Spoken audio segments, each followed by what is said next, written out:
vlog, I'm going to share it with you yung aking unang gamit ng aking Hanabishi Convection Oven, ayan, na na-avail ko.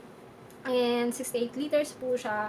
Actually guys, gumawa na ako ng unang video noon, which is title ko noon ay Hanabishi Unboxing. Ayan. So, kung hindi mo pa napapanood at interested ka, so ilalagay ko na lang yung link dyan sa taas. Pwede mo po siyang mapanood. Ayan, click mo lang yung link dyan. And ayan, so yung video na yon ay unboxing and kung magkano siya and saan ko siya na-purchase. Ayan. So, for today's vlog, I'm going to share it with you yung aking experience, yung unang gamit ko sa items na to.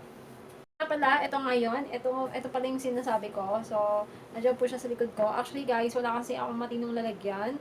And, so, yung aking apartment ay maliit lang. So, dito ko lang po siya nilalagay sa lamesa. Tapos, meron po siya dyan meron siyang makapal na plywood, ayan. So, nilagyan ko na siya ng ganyan kasi baka masunog yung aking lamesa. Wala kasi akong stand. Actually, dito ko siya nilalagay ng unang gamit ko. Kaya lang, maliit kasi siya. So, natatakot ako na baka malaglag siya. And, nilipat ko na lang ulit dito. So far, okay naman. And, hindi naman nasusunog yung lamesa, ayan. So, actually, hindi pa siya nagagamit. For second time, siguro, yan. So, matitesting ko pa lang siya for the second time. Na nandito siya sa lamesa. Ayan. So, I think safe naman siya kasi meron naman siyang ito, oh, yan. So, hindi naman siya nakalapat talaga sa lamesa. Ayan. Meron na akong na-vlog noon or meron na akong video, short clip. Ayan, actually, yung unang gamit ko, nakapagluto ako ng manok and nakapag-bake na rin ako ng cake. So, na-try ko na po siya. So, i-clip ko na lang po yung videos dyan and so, tingnan natin kung okay ba ang Hanabishi Convection Oven and Rotiserrie function. Ayan. So, ibig sabihin ay pwede. Yan. So, pwedeng-pwede po siya pang roast ng chicken or lechon manok. Gandahan guys. Actually, yung pinapipilian ko, yung Kiowa at Hanabishi.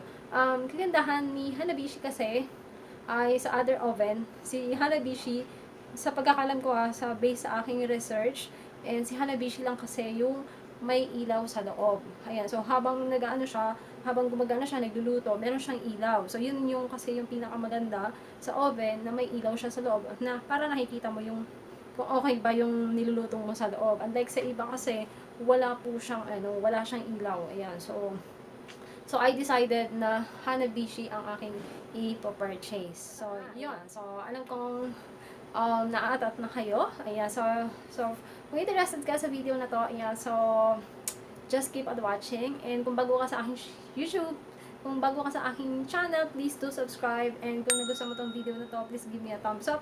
Ayan, so, para pag nag-subscribe ka and hit mo yung notification bell para every time na meron akong bagong upload na video ay mananotified ka. Ayan. So, thank you for watching and if you're interested for this video, ayan, please stand by.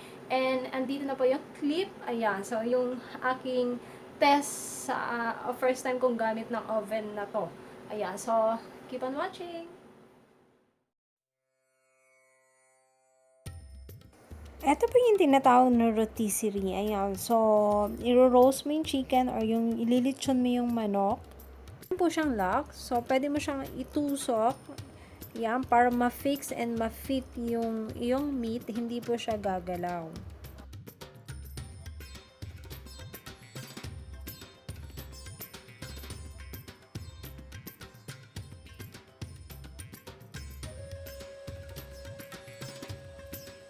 After that, so ready na pong i-grill yung aking marinated chicken.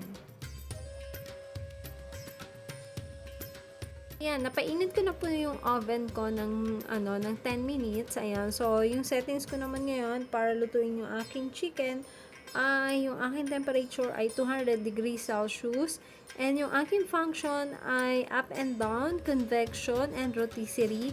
And yung timer naman niya ay lulutuin ko po siya for 50 to 60 minutes.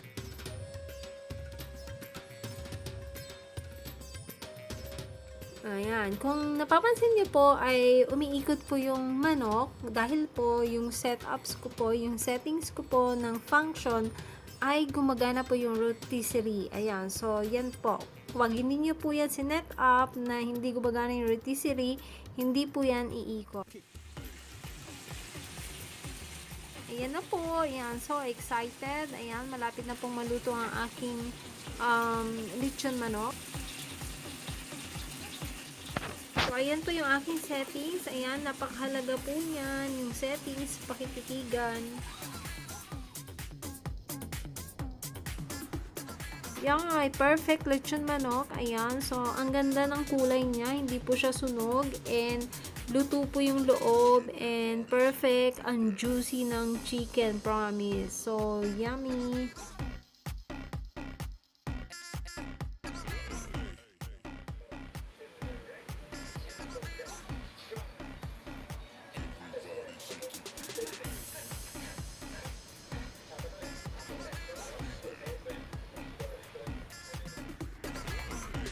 Ito naman po, yung pangalawang subok ko po ay nagluto po ako ng cakes. Ayan. So, ang kagandahan ng 68 liters ay nasasalaan ko po siya ng maramihan.